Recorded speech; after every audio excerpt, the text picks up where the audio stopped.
Finding the courage to change, discovering safety. Human beings have a survival mechanism called negativity bias.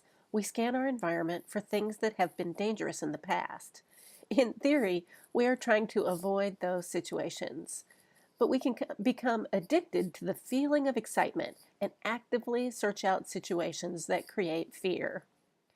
Shortly after I began my study of the martial arts, I realized that I was afraid all of the time. In the back of my mind, I was expecting attack, physical attack, accidents, unexpected violence. Getting training in martial arts skills helped me develop a sense of physical safety. However, I've recently realized that I still expect attack.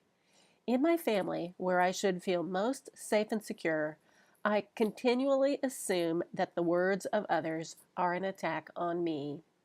I'm most challenged by humor. I'm always asking, are you mocking me? I'm like a porcupine, quivering with indignation. I do not want to be made fun of, not even a little bit. I also feel attacked when someone disagrees with me.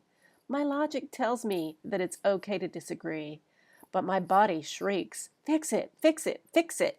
Disagreement feels very dangerous. I'm learning to discover the feeling of safety. I've discovered that I can feel these feelings of defensiveness, shame, and fear and comfort myself. I don't have to react. I don't have to fix my own emotions.